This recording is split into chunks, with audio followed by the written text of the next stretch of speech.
Hello students. कैसे हैं आप सब? उम्मीद करता हूँ अच्छे होंगे। तो आइए, आज हम स्टार्ट करते हैं आज का अपना टॉपिक। और जैसा कि आपको पता है, क्लास में ऑलरेडी जो है चल रहा था हमारा जो टॉपिक जो है रेवेन्यू। तो हम उसी को आगे कंटिन्यू करते हैं। तो money receive from the sale of product is called revenue. ये आपको पता ही है, ये हमने क्लासरूम में कर लिया था। और ये सारा हो गया है। अगर हम इसे देखें कि इसमें जो कॉन्सेप्ट है हमारा, मनी का जो पूरा रिवेन्यू का जो पूरा का पूरा जो कॉन्सेप्ट है वो हमने क्लासरूम में कर लिया है कि कुल संप्राप्ति, यानी कि जो है ये वह मौद्रिक राशि होती है जो एक निश्चित समय अवधि में फर्म की उत्पाद की दी हुई इकाइयों की बिक्री से प्राप्त होती है। यानी कि एक फर्म की जितनी भी इकाइयां हैं, जितने भी प्रोडक्ट उसमें बन रहे हैं, टोटल उसको जब हम सेल करते हैं, तो उस सेल से जितनी भी जो प्राप्त होती है चीजें जो है, जो उसकी मौद्रिक राशि प्राप्त होती है, उसी को हम रिवेन्यू कह देते हैं या संप्राप्ति कह देते हैं। तो इसके अंदर वही है, तो इसको हम आगे कंटिन्यू करते हैं। ये सारा कुछ हो चुका है क्लासरूम में। ये सब एम आर और टी आर ए आर ये सारा हमने डिस्कस किया था। A R equal to M R ये सारा डिस्कस कर लिया था। Total revenue increased at constant rate and M R remains constant, ये सारा हमने कर लिया था। अब आज जो इसके आगे ये वाला ग्राफ भी हमने डिस्कस कर लिया था कि जब एम आर जो है ग्रेटर है ए आर से, तो क्या होता है when A R M R equal to A R, तब क्या होता है जब M R is less than A R, तो क्या होता है। ये सारा डिस्कस हो चुका है। अब आ जाता है कॉन्सेप्ट ऑफ प्रोड्यूसर इक्विलिब्रियम। इसके अंदर अगर आप देखें तो कौन ये जो है, इसमें हम देख सकते हैं कि कौन इसके अंदर जो दिया हुआ है कॉन्सेप्ट ऑफ प्रोड्यूसर इक्विलिब्रियम, ये जैसा आप देख रहे हैं, it refers the stage of level of output where producer is getting maximum profit और suffering minimum losses। ये भी मैंने डिस्कस किया था।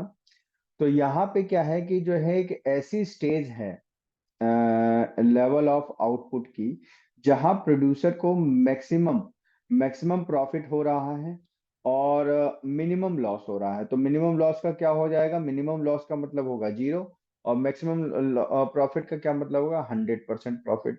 यानी कि जीरो लॉस पे वो जा रहा है। और उसके जो इंसेंटिव है, ऐसा कुछ इंसेंटिव नहीं है, ऐसा कुछ उसको नहीं दिखाई दे रहा कि वो और मेहनत करे और इन सब चीजों के लिए, और या तो इंक्रीज करे अपने प्रोडक्शन को, या फिर अपने प्रोडक्शन को डिक्रीज करे। यानी कि जो उसका काम है बिल्कुल जो है सही तरीके से चल रहा है। तो इसलिए जो है इसे जो है कहते हैं कॉन्सेप्ट, इसे प्रोड्यूसर इक्विलिब्रियम, इस स्टेज को। यानी कि एक ऐसी स्टेज जिसमें एक जो है जो प्रोड्यूसर है वो इतनी क्वांटिटी प्रोड्यूस करता है जितने कि उसको जो लाभ होता है, जो प्रॉफिट होता है, मैक्सिमम होता है 100%, और जो है मिनिमम लॉस होता है। और उसके लिए अब कोई कारण नहीं बचता है कि वो या तो उसके प्रोडक्शन को इंक्रीज करें या डिक्रीज करें। यानी कि वो जो है जितना भी चीजें हैं उससे वो सेटिस्फाई है। तो इस तरीके से प्रोसेस चलता है हमारा।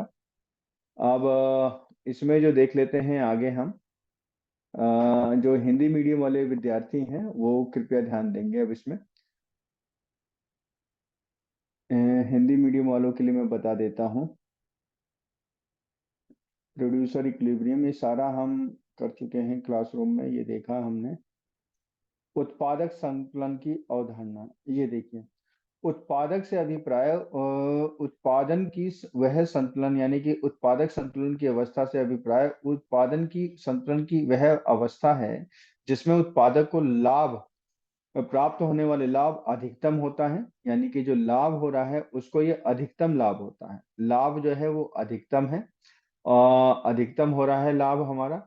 और जो लॉस है वो मिनिमम हो रहा है, यानी कि कुछ भी नहीं हो रहा।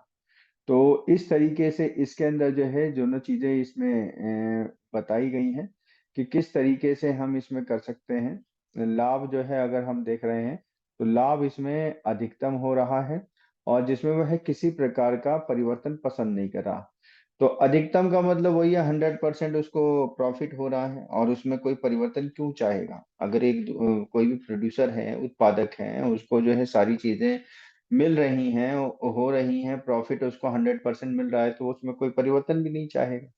तो इस तरीके की अवस्था जो है ये इसमें चली आती है।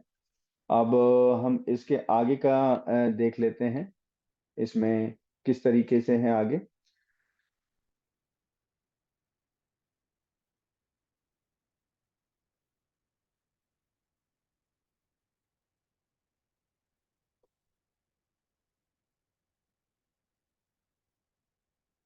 सीमांत लागत व सीमांत संप्राप्ति विचारधारा, यानी कि मार्जिनल कॉस्ट, इसमें जो है मार्जिनल इसके अंदर दे रखा है एमआर एंड एमसी अप्रोच कि सीमांत लागत और सीमांत संप्राप्ति की विचारधारा, इसमें क्या फर्क है।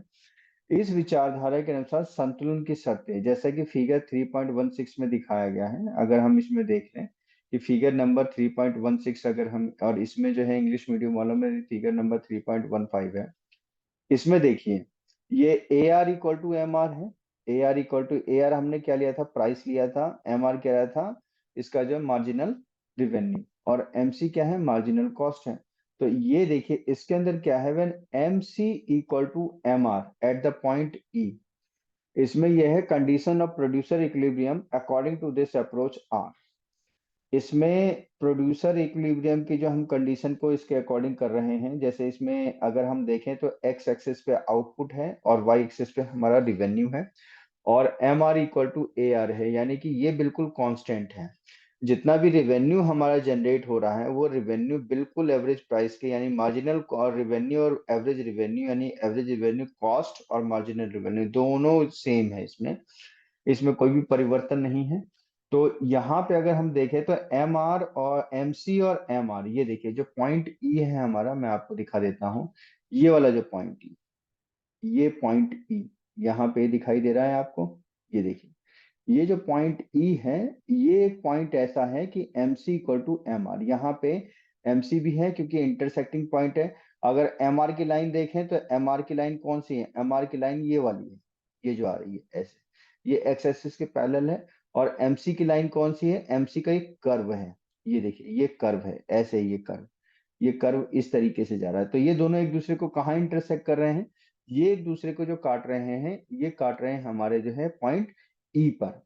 तो जब ये पॉइंट ई पर काट रहे हैं तो यहाँ पे ऐसा माना जाता है इस जगह पे, ये जो पॉइंट ई है, ये जो पॉइंट ई है, ये क्या है, M C equal to M, यानी कि इसकी मार्जिनल कॉस्ट जो होगी वो मार्जिनल रिवेन्यू के बराबर हो जाएगी।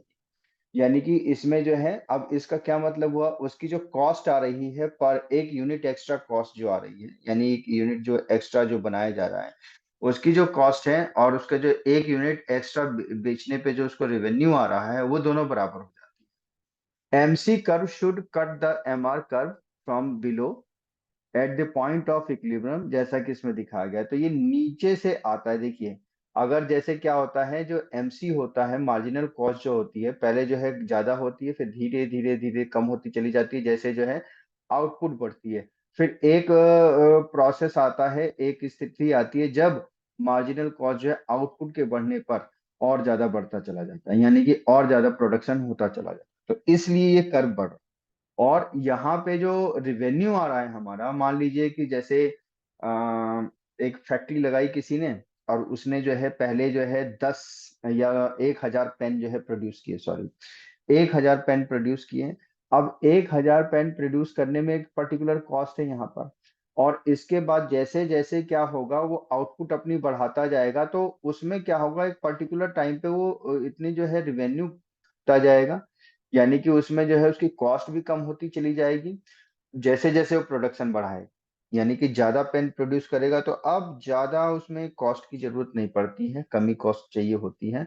लेकिन अगर और वो रिवेन्यू अपना बढ़ा देता है, अगर अपनी कॉस्ट को वो और इंक्रीज करता है, तो और इंक्रीज करने पे क्या है, ये सारा का सारा जो है फिर इसमें ये इसका जो है कॉस्ट बढ़ता चला। तो इस तरीके से अगर हम ये देखें तो यहाँ पर जो है मार्जिनल कॉस्ट इंक्रीज होती चली जाती है। तो ये इसका कॉन्सेप्ट है। तो ये नीचे से ऊपर की तरफ जा रहा है, यानी कि घटते से पहले घटता है फिर उसके बाद बढ़ता चला जाता है। तो अगर हम इसमें देखें तो यही इसके अंदर का कॉन्सेप्ट है, और इसे हिंदी मीडियम वाले अगर देखें तो वही इसके अंदर जो है एक्सप्लेन किया गया है। ई पॉइंट जो है इकाई है, और इधर ये लागत है। अब हम इसे आगे चलते हैं। ये नोट्स मैं आप लोगों को इसके डिस्क्रिप्शन बॉक्स में भेज दूंगा उसका लिंक, तो आप लोग वहां से देख सकते हैं। हालांकि मैंने इसे ग्रुप में भी शेयर किया हुआ है ये सारा का सारा, तो इसमें घबराने वाली बात नहीं है। इसका सारा मैंने नोट्स इसमें आपको ग्रुप में भेजेंगे। तो इसमें ये बताया हुआ कि NC should be more than MR after the equilibrium point. अब इक्विलिब्रियम तो आ गया यहाँ पर, तो इक्विलिब्रियम जब आ गया तो एमसी जो है जैसे जैसे हम बढ़ाते चले जाते हैं, तो भाई अगर सेम कॉस्ट ही अगर हमें रखनी है तो उस कॉस्ट पे क्या होगा, एमसी की लागत बढ़ती जाएगी, मार्जिनल कॉस्ट बढ़ेगा, तो वो एमआर से तो ज्यादा हो जाएगा, यानी जो रिवेन्यू आ रहा है उससे ज्यादा बढ़ जाएगा। तो with the increase in output that is point E, point ई से जो है हमारा ये क्या हो गया था, पॉइंट ई से जब ऊपर जाएगा इसका मार्जिनल कॉस्ट, तो इसमें क्या हो जाएगा, ये बढ़ता चला जाएगा। ये जो है ये बढ़ रहा है, ऊपर की तरफ जा रहा है इसकी मार्जिनल कॉस्ट। लेकिन रिवेन्यू जो है कांस्टेंट, यानी कि जो आप पर प्राइस पर यूनिट जो प्राइस जो पे आप मान लीजिए जो पेन बेच रहे थे वो सेम ही अगर रख रहे हैं, और कॉस्ट अगर उसकी प्रोडक्शन को बढ़ा रहे हैं तो वो और बढ़ती चली जा रही है। तो इसमें क्या होगा कि MC should be more than MR after the equilibrium point, तो इक्विलिब्रियम पॉइंट के बाद ये MC बड़ा होना चाहिए with the increase in the output, and that is the point ई, यानी कि पॉइंट ई के बाद अगर हम उसे देखते हैं तो ये चीज जो है बढ़ती चली जाती है, ये चीज जो है वो ऊपर होती चली जाती है। और उसके बाद जो है point U does not fulfil the condition, therefore equilibrium be at the point E. और यहाँ पर जो है ये कंडीशन फुलफिल नहीं होती है। अगर हम ये जो पॉइंट यू पे देखें तो यहाँ पे ये कंडीशन फुलफिल नहीं होती। कौन सी कंडीशन वाली बात हो रही है, कंडीशन वाली जो बात हो रही है हमारी, ये कंडीशन यहाँ पे जो ई पे कंडीशन हो रही है, ई पे क्या हो रही है कि ये एमसी बढ़ रही है और एमआर से ज्यादा हो रही है। लेकिन यहाँ पे एमसी डाउन जा रही है और एमआर ऊपर है। इसके एमआर की ये वाली लाइन है और एमसी का कर्व ये नीचे की तरफ जा रहा है, ये इस तरह से जा रहा है। तो इसलिए क्या है कि ये पॉइंट यू जो है इक्विलिब्रियम वाली कंडीशन को फुलफिल नहीं करता है। तो यही इसमें बताया गया कि भाई इसको हम नहीं ले सकते, ठीक है, इसको हम यहाँ पर नहीं ले सकते हैं इस पॉइंट ई को। अब आ जाता है हमारा जो है सप्लाई। सप्लाई यानी कि पूर्ति, अगर इसे हिंदी में कहेंगे तो सप्लाई को कहते हैं हम पूर्ति जो है, कि पूर्ति क्या होती है। Supply refers to the amount of the commodity that a firm और seller is willing to offer और ready to sell at a certain price over a given period of time. क्या मतलब हुआ इसका, इसका मतलब ये हुआ पूर्ति क्या है।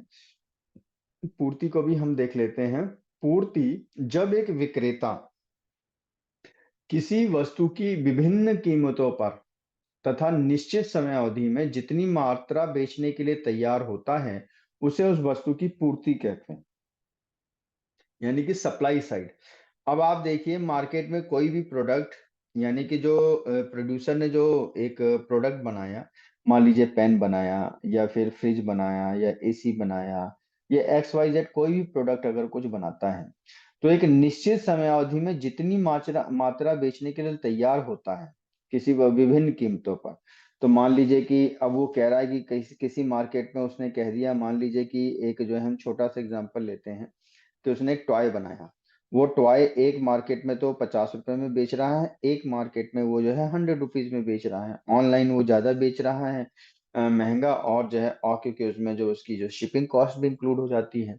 जबकि ऑफलाइन अगर उसकी कोई शॉप पे आके खुद से खरीद के ले जाता है तो वो सस्ते में दे देता है। तो अलग अलग कीमतों पर निश्चित समय अवधि में, निश्चित समय अवधि मान लीजिए 1 महीना है, 1.5 महीना है, 6 महीना है, 1 साल है, तो जितनी मात्रा बेचने के लिए तैयार होता है उसे उस वस्तु की पूर्ति कहते हैं। तो यानी कि सप्लाई एक निश्चित टाइम पीरियड में जितनी उसकी क्वांटिटी सेल होने के लिए, उस प्रोड्यूसर के द्वारा सेल किए जाने के लिए अवेलेबल है, उसी को हम सप्लाई कहते हैं, उसको हम सप्लाई बोल देते हैं। यानी कि जो है ये चीज आ जाएगी। It refers to the amount of the commodity that a firm or seller is willing to offer or ready to sell at a certain price over a given period of time. तो इस तरीके से ये हमारा process होता है, इसी को हम जो सप्लाई साइड बोल देते हैं। अब हम नेक्स्ट आ जाते हैं कि इसमें नेक्स्ट क्या है, factors affecting supply of A commodity, कि ऐसे कौन कौन से कारण हैं या कारक हैं जो सप्लाई को अफेक्ट करते हैं। तो पहला है प्राइस ऑफ द कमोडिटी, यानी कि जो प्राइस, जिस प्राइस पे वो रख रहा है, मान लीजिए कम प्राइस पे रख रहा है या ज्यादा प्राइस पे रख रहा है, अगर उसने मान लीजिए खुद से उसको पता है कि भाई मैंने इसको ज्यादा प्राइस पे रखा हुआ है, तो सेलर को पता है कि मैं ज्यादा प्राइस पे रख रहा हूं तो लोग कम खरीदेंगे, तो कम खरीदेंगे तो इससे क्या होगा, उसके जो है सप्लाई पे अफेक्ट आएगा, यानी कि कम प्रोड्यूस करेगा। और अगर वो कम प्राइस पे रखा है उसने, तो उसको पता है कि मार्केट में इसकी काफी डिमांड है, और बाकी जो है जो कंपटीशन है मेरा, ये जो मैंने प्रोडक्ट बनाया है, सपोज एक टॉय बनाया है, इसका जो है कंपटीशन कम है या इसका कंपटीशन ज्यादा है, लोगों की डिमांड ज्यादा है, और मैंने उसको कम प्राइस पे रखा है, तो ऑब्वियसली वो ज्यादा उसकी सेल होगी। तो इसलिए क्या होगा, वो उसको जो है कम प्राइस पे रख के तो ज्यादा क्वांटिटी प्रोड्यूस करेगा। दूसरा, prices of other related good, यही जो मैंने अभी बताया कि भाई उसका जो है बाकी के साथ जो कंपटीशन वो देख रहा है कि भाई बाकी जो है गुड्स का जो प्राइस है सिमिलर गुड्स का, वो कितना है, वो चीजें भी मैटर कर जाती हैं। ठीक, उसके बाद जो है इसमें जो आ जाता है, इसमें जो है लेवल ऑफ टेक्नोलॉजी, कि उसने किस टेक्नोलॉजी का प्रयोग किया है। कई बार वो रिमोट ऑपरेटेड जो है टॉय बना देते हैं, कई बार वो सेल ऑपरेटेड बना देते हैं, कई बार जो है वो मैनुअल होता है। तो उसने क्या टेक्नोलॉजी बनाई है, इस बात पर भी निर्भर करता है उसमें। और प्राइस ऑफ द इनपुट, इसके अलावा जो उसकी कॉस्ट कितनी आ रही है, मान लो कि एक टॉय बनाने में 1,000 रुपए आते हैं, और उसको पता है कि भाई मार्केट में यार 1,000 रुपए में तो कोई खरीदेगा नहीं, तो वो फिर उस वो मैटर कर जाएगा ना, कि भाई अगर प्राइस जो है इनपुट प्राइस इतनी ज्यादा आ रही है तो उसको कौन खरीदेगा। तो और जबकि जो है उस तरह के टॉय जो है मार्केट में ऑल इजिली अवेलेबल है। तो इसलिए इन सब बातों पर जो है किसी भी प्रोड्यूसर जो बनाता है कोई भी चीजें, तो इस बात पर निर्भर करती है। तो वही है ये, अगर हिंदी में देखें तो पहला है वस्तु की कीमत, वही जैसे मैंने बताया, अन्य संबंधित वस्तु की कीमतें, कि बाकी और जो है रिलेटेड जो अवेलेबल है मार्केट के अंदर जो वस्तु है उसकी क्या कीमत है। आगतों की कीमत, यानी कि उसमें जो है कितनी जो है कीमत लग रही है। उत्पादक की तकनीक, यानी टेक्नोलॉजी क्या प्रयोग कर रहा है। फिर उसके अलावा फर्मों की संख्या, मान लीजिए कि उसको बनाने वाली जो फर्म है वो कितनी है, इस बात पर भी सारी चीजें जो है निर्भर कर जा रही हैं, कि भाई अगर जो वो प्रोडक्ट बना रहा है, वो प्रोडक्ट बना रहा है उसमें जो फर्मों की कितनी संख्या है वो जो बना रहे हैं। फिर फर्मों का उद्देश्य क्या है, केवल प्रॉफिट कमाना है, या फिर ये भी देखना है कि भाई चलो प्रॉफिट तो हम कमाएंगे ही, लेकिन साथ ही साथ इसमें क्या कर लेंगे, थोड़ा सा हम जो है लोगों का भी फायदा कर देते हैं। तो डिपेंड करता है कि उनका क्या ऑब्जेक्टिव है। तो इस तरीके से ये सारी की सारी जो है हमारी चीजें जो है डिपेंड कर जाती हैं कि ये किस तरीके से ये चीजें आएंगी। और इसी को अगर हम थोड़ा सा इंग्लिश मीडियम में देखें तो ये भी हमने पढ़ा ही था कि किस तरीके से सारी चीजें हो रही हैं। नंबर ऑफ फॉर्म्स कितनी हैं, गवर्नमेंट पॉलिसी कैसी है, उनके टैक्सेशन और सब्सिडीज के रिगार्डिंग। मान लीजिए कि गवर्नमेंट ने उसमें टैक्स ज्यादा लगा रखा है तो उसे प्रॉफिट इतना नहीं होगा, तो उसकी सप्लाई जो है कम करेगा या कम प्रोडक्ट बनाएगा। अगर सब्सिडी मिली हुई है गवर्नमेंट की तरफ से, कि मान लीजिए जो प्रोडक्ट निकाल रहा है उसका जो है सब्सिडी की तरफ है, यानी कि गवर्नमेंट की तरफ से कुछ सब्सिडी दी जा रही है, तो ज्यादा अच्छे से बना सकता है। फिर गोल ऑफ द फर्म, की गोल क्या है उस फर्म का। तो इस तरीके से सारा का सारा जो है हमारा जो है प्रोसेस ये चलता रहता है। अब इसमें आ जाता है कि इंडिविजुअल सप्लाई स्कीम, कि इंडिविजुअल सप्लाई शेड्यूल, सॉरी क्या होता है कि इंडिविजुअल सप्लाई शेड्यूल इसे हम कहते हैं। यानी कि अगर हिंदी में इसे कहें तो इसे हम कह सकते हैं पूर्ति वक्र, या पूर्ति वक्र, और इसका ढाल ये तो हो जाएगा, हो गया है इसमें, ये दिख रहा है पूर्ति का नियम, व्यक्तिगत पूर्ति अनुसूची, ये है इसके अंतर्गत। व्यक्तिगत पूर्ति अनुसूची, पहले इसको देख लेते हैं, फिर उसके बाद आगे की चीजें देखेंगे हम। तो व्यक्तिगत पूर्ति अनुसूची क्या है, इससे अभिप्राय उस अनुसूची से, अनुसूची का मतलब है लिस्ट, टेबल, उस अनुसूची से है जो एक वस्तु की विभिन्न मात्राओं को दर्शाएं जिन्हें एक उत्पादक एक निश्चित समय अवधि में कीमत के विभिन्न स्तरों पर बेचने का इच्छुक होता है। तो ये देखिए इसमें जो है पूर्ति इकाई में, जैसे जब प्राइस 10 है तो इसमें जो है कि उसकी पूर्ति इकाई 30 है। जब उसकी प्राइस 20 हो जाती है तो 50 है, और जब उसकी प्राइस 30 हो जाती है तो 70 है, 70 आ जाता है। यानी कि प्राइस इन रुपीज, जैसे सप्लाई यूनिट 10 रुपए पे जब वो बना रहा था, 10 रुपए जब प्राइस थी तो 30 आ रहा था उसकी उसकी जो है यूनिट जो इतनी प्रोड्यूस कर रहा था, जब अगर वो 10 रुपए पे था तो। और जब प्राइस उसकी 20 हो गई तो उसका जो है वो 50 यूनिट प्रोड्यूस करने लगा, और जब 30 हो गई उसकी प्राइस तो 70 यूनिट। यानी कि अगर हमें देखें तो अगर ये भी चीज जो है, अगर ये देखिए तो ये इधर जो है बढ़ती चली जा रही है, इंक्रीजिंग साइड है। और इधर जो आउटपुट अगर हम देखें तो आउटपुट भी यानी सप्लाई भी उसकी बढ़ती चली जा रही है, जैसे जैसे प्राइस बढ़ रहा है वैसे वैसे इसमें बढ़ता चला जा रहा है, और यूनिट भी बढ़ती जा रही है। तो इसी को हम इंडिविजुअल सप्लाई शेड्यूल कहते हैं, कि एक पर्टिकुलर प्रोड्यूसर ने अपनी जो है इस तरह से सप्लाई की ये की लिस्ट बनाई है, शेड्यूल बनाया है, तो इसे इंडिविजुअल। फिर उसके बाद मार्केट सप्लाई शेड्यूल जो होता है। अब ये मार्केट सप्लाई शेड्यूल क्या होता है? अब देखिए मार्केट, जैसा कि नाम में ही पता चल रहा है कि मार्केट है ना। तो नाम में ही अगर आप पता चल रहा है इसको कि मार्केट के अंदर भाई सप्लाई शेड्यूल क्या क्या चीजें हैं इसमें। तो मार्केट के अंदर ये है कि ये इस उस शेड्यूल को रेफर करता है या टेबल को रेफर करता है जिसमें कि sum total of various quantities supplied of a commodity by all the sellers of और all firms in the market at various prices during a given period of time, जैसा कि इसमें दिखाया हुआ है। आप देखिए अब ये प्राइस पर एक वही सेम कमोडिटी की बात हो रही है, एक ही जो कमोडिटी है, तो उसमें अलग अलग जो है प्रोड्यूसर्स हैं। तो अलग अलग जो प्रोड्यूसर्स हैं वो अलग अलग कीमतों पर ये सारी चीजें बना रहे हैं। अब देखिए जैसे कि ये है 10 रुपए की कीमत पे उत्पादक ए ने यानी कि फर्म ए ने 30 प्रोड्यूस कर दिए। ठीक है जी, इन्होंने 30 प्रोड्यूस कर दिए। फर्म बी ने 20 प्रोड्यूस कर दिए, फर्म सी ने 10 प्रोड्यूस किए। तो इस तरह से बाजार के अंदर टोटल उसकी कितनी आ गई, 60 आ गई उसकी क्वांटिटी। और अगर 20 रुपए की जब प्राइस थी तो फॉर्म ए ने इसमें 50 प्रोड्यूस किए, फॉर्म बी ने उसमें जो है 40 प्रोड्यूस किए, फॉर्म सी ने उसमें 20। तो 20 रुपीज पे अगर हम देखते हैं 20 रुपीज के प्राइस पर, तो ये 110 इसका मार्केट में प्रोडक्ट अवेलेबल है।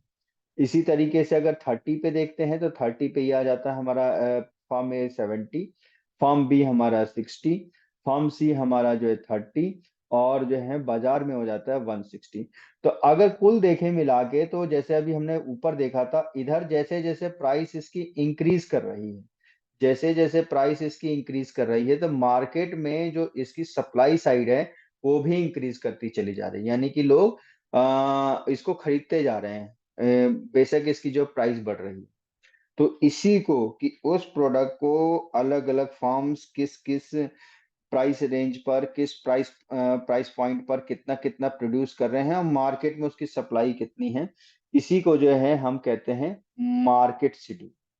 तो मार्केट सप्लाई शेड्यूल, तो ये मेरे ख्याल से समझ में आ जाना चाहिए, क्योंकि इसमें जैसे ही नाम है इसका जो है, इस नाम से ही ये सारी चीजें पता हमारी चलती चली जा रही। तो इसमें जो है और कुछ ज्यादा हैरान परेशान होने वाली बात नहीं है।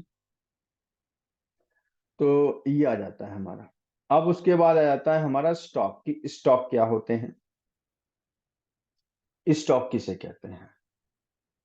तो इसके अंदर जो है स्टॉक इसमें बता रखा है। स्टॉक की अगर हम बात करते हैं इसमें, तो स्टॉक आ जाता है हमारा जो है, स्टॉक इसमें देख लेते हैं एक बार थोड़ा सा कि स्टॉक क्या होते हैं। तो स्टॉक जो होता है, यानी कि स्टॉक उसे कहते हैं, कह दिया जाता है कि total quantity of a particular commodity available with the firm at a particular point of time. अब जैसे किसी ने पूछा भाई मुझे जो है पेन के जो बॉक्स हैं ये मुझे 1000 बॉक्स चाहिए। अब आपके पास इस समय कितने अवेलेबल है, उसने कहा भाई 1000 तो नहीं है, मेरे पास 500 है। तो उसने जो दुकानदार ने या प्रोड्यूसर ने जो बोला कि मेरे पास इतनी क्वांटिटी है, तो उसी को हम स्टॉक कह देते हैं। यानी कि उस समय उसके पास स्टॉक में इतनी चीजें अवेलेबल हैं। और उसके बाद सप्लाई शेड्यूल क्या होता है, तो सप्लाई शेड्यूल में अगर हमने देखा, तो सप्लाई शेड्यूल में जो आ जाता है ये कि टेबुलर रिप्रेजेंटेशन है जो बताता है अलग अलग क्वांटिटी कमोडिटी की, जो कि एक जो प्रोड्यूसर जो है वो विलिंग है सप्लाई करने के लिए डिफरेंट प्राइसेस पे एक गिवन पीरियड ऑफ टाइम, जैसे कि टेबल में दिखाया हुआ है, यहाँ पे टेबल 3.1 में जो दिखाया हुआ है, ये जो है ये आ गया। तो ये जो है इंडिविजुअल सप्लाई शेड्यूल देखा था हमने, और ये सप्लाई शेड्यूल, तो बेसिकली ये सप्लाई शेड्यूल उसी को कहा जा रहा है कि इसमें जो है, यानी कि इसमें हम कह देते हैं इसे पूर्ति अनुसूची, पूर्ति अनुसूची। ठीक है। अब उसके बाद आ जाता है हमारा जो है, नेक्स्ट आता है सप्लाई कर्व, पूर्ति वक्र। ये एक इंपॉर्टेंट पॉइंट है कि सप्लाई कर्व क्या होता है, सप्लाई कर्व किसे कहते हैं। सप्लाई कर्व ये जो है, it refers to the graphical presentation of the supply schedule which represents various quantities of a commodity that a particular producer is willing to supply at different prices during the given period of time। तो अब जो producer का ये जो 3.1 था, अभी हमने जो ग्राफ देखा, ये जो ग्राफ अभी हमने देखा था, जो शेड्यूल सॉरी देखा था, यानी टेबल जो देखी थी 3.1, मैं अभी आपको दिखा देता हूँ। इसमें ऊपर जो अभी हम गए थे, ये अभी देखिए, ये है, ये 3.1 जो है, ये जो 3.1 है, ये वाला, ये पूरी की पूरी टेबल है। तो इसमें क्या है, अलग अलग प्राइस रेंज पर जो एक प्रोड्यूसर है, वो जो अलग अलग कमोडिटी जो प्रोड्यूस कर रहा है, अब ये कितनी कितनी यूनिट प्रोड्यूस कर रहा है, इसका जो सप्लाई शेड्यूल है, इसी को अगर हम ग्राफिकली अगर प्रोड्यूस कर दें, ग्राफिकली अगर हम इसको दिखा दें, तो क्या बन जाता है, वो बन जाता है सप्लाई कर्व। उसी को हम सप्लाई कर्व कहते हैं। देखो अब ये टेबल है ना, इस टेबल को जो यहाँ दिखाया गया है, इसको ग्राफिकली दिखा दिया गया है। तो सप्लाई शेड्यूल क्या हुआ, एक जो है टेबल हो गई, है ना, एक प्रोड्यूसर जो प्रोड्यूस कर रहा है, और सप्लाई कर्व क्या हो गया, उसी का ग्राफिकल रिप्रेजेंटेशन। ये आ गई ना बात, देखिए यहाँ पे आ गया ना, कि ये जो है इसका जो है ग्राफिकल रिप्रेजेंटेशन है, इसी को हम जो है सप्लाई कर्व कह देते हैं। तो वही बात है, इसको ज्यादा जो है दिक्कत वाली बात है नहीं, सिंपल सी बात है, इसको आपको बस थोड़ा सा ध्यान रखना है। तो पूर्ति वक्र क्या हो गया, पूर्ति अनुसूची का, देखो वही अनुसूची हो गई ना, अनुसूची का मतलब है कि जो शेड्यूल जो था हमारा, तो पूर्ति अनुसूची का जो भी इसके अंदर जो बताया हुआ है, पूरा का पूरा जो है दिया हुआ है, उसका ग्राफिकल रिप्रेजेंटेशन, तो पूर्ति अनुसूची का रेखा चित्र प्रस्तुतिकरण है, जो वस्तु की विभिन्न कीमतों पर पूर्ति की मात्राओं को दर्शाता है। अब कैसे कैसे दर्शाता है, अब इसका मतलब ये हुआ कि जैसे अगर हम इसमें देख रहे हैं, ये अनुसूची, ये जो अनुसूची है इसकी, जैसे ये चीज आपको दिखाई दी थी, अभी मैंने दिखाया था ना आपको, कि किस प्राइस पॉइंट पर कितना कितना वो प्रोड्यूस कर रहा है, ये रहा, ये व्यक्तिगत वाला। तो ये 10 पर जब इसकी कीमत 10 है तो 30 हो गया, 20 है तो 50 हो गया, 30 है तो 70 हो गया। तो यही चीज इसमें ये बताई गई है कि अलग अलग प्राइस पॉइंट पर वो किस तरह से रिप्रेजेंट करता है, कीमतों पर, वस्तु की विभिन्न कीमतों पर पूर्ति की मात्राओं को दर्शाता है। तो यहाँ पे अगर हम देखें पूर्ति वक्र उसका ढाल, तो पूर्ति वक्र का ढाल धनात्मक होता है, वह वस्तु की कीमत तथा उसकी पूर्ति में प्रत्यक्ष संबंध को दर्शाता है, जैसा कि फिगर में दिखाया गया है। अब इसको हम थोड़ा सा इधर भी देख लेते हैं, इंग्लिश मीडियम वालों के अकॉर्डिंग ये रहा हमारा। तो ये सप्लाई कर्व है। आप सप्लाई कर्व देखें, तो ये जैसे नीचे जो दिखाया हुआ है, ये क्वांटिटी प्रोड्यूस है एक्स एक्सिस पर, और वाई एक्सिस पे प्राइस को दिखा रखा है, और इसको हमने क्यू और पी से भी दिखाया हुआ है कि क्यू है और एक पी है। तो इस तरीके से सारी चीजें इसमें बताई हुई हैं। तो प्राइस है और ये क्वांटिटी है। तो इसमें अगर हम देखें तो देखो Q1 और Q2 प्राइस, Q1 क्वांटिटी पे इसकी प्राइस P1 है, या P1 प्राइस पर क्या है, अगर हम यहाँ पर देखते हैं, तो ये जो P1 प्राइस है, ये जो P1 प्राइस है, ये यानी कि वो जो 10 रुपए हम देख रहे थे, उस 10 रुपए पे ये Q1 क्वांटिटी प्रोड्यूस की, और ये 20 रुपए पे जो है ये Q2 क्वांटिटी प्रोड्यूस हो रही है यहाँ पर। तो यही इसके अंदर बताया हुआ।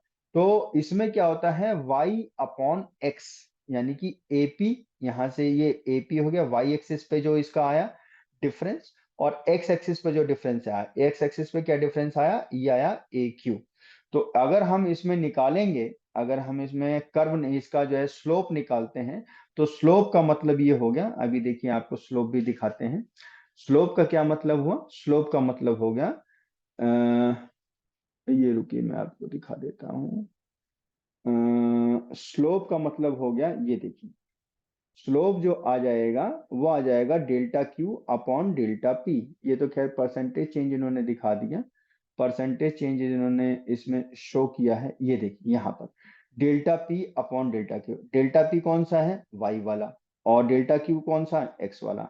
तो हमेशा जब भी हम इसका कर्व का वो निकालते हैं ना, स्लोप निकालते हैं ना, ढाल निकालते हैं, तो वाई एक्सिस वाली क्वांटिटी को ऊपर रखते हैं और एक्स वाली को नीचे रखते हैं। तो अगर हम इसे स्लोप अगर निकालना चाहें तो स्लोप हम कह देंगे ये डेल्टा पी, ये डेल्टा पी हो जाएगा, और अपॉन में डेल्टा क्यू आ जाएगा। तो ये जो है इस तरीके से ये डेल्टा क्यू वाला आ जाएगा। डेल्टा क्यू का मतलब होता है, डेल्टा का मतलब मैंने बताया हुआ है, डेल्टा का मतलब है चेंज। तो यह आ जाएगा ऊपर change in price upon change in quantity. तो इसी को स्लोप कह दिया जाता है। तो मेरे ख्याल से क्लियर हो गया होगा। तो इस तरीके से सारा का सारा, तो ये कंसेप्चुअली है सारा, इसी तरीके से ये चलना है इसमें, तो आप इसको थोड़ा सा ध्यान रखेंगे। अब इसके बाद जो आ जाता है, स्लोप हो गया। अब इसके बाद law of supply. Law of supply में क्या आता है? लॉ ऑफ सप्लाई के अंदर जो आ जाता है इसमें, लॉ ऑफ सप्लाई, पूर्ति वक्र और उसका ढाल, ये चीज वही बताया हुआ है इसके अंदर, है ना। अब हम चलते हैं भाई, लॉ ऑफ सप्लाई यानी पूर्ति का नियम। पूर्ति का नियम क्या होता है? अब एक बार इसमें पूर्ति का नियम देख लेते हैं। पूर्ति का नियम ये है लॉ ऑफ सप्लाई। तो लॉ ऑफ सप्लाई भी इसमें मेरे ख्याल से, क्योंकि थोड़ा सा ये मुझे लगता है कि आप लोगों के लिए ज्यादा हो जाएगा, तो मेरे ख्याल से हम आज यहीं तक रखते हैं इसको। थोड़ा सा आप अच्छे से करें और देखें कि इसके अंदर जो है किस तरीके से हम इसको कर सकते हैं। और उसके बाद जो है इसमें हम नेक्स्ट यानी कल इसको और जो है स्टार्ट करेंगे। तो इसलिए जो है तब तक के लिए थैंक यू सो मच। अपना ध्यान रखें, ख्याल रखें, ज्यादा बाहर ना घूमें। थैंक यू सो मच, कल मिलते हैं। Thank you.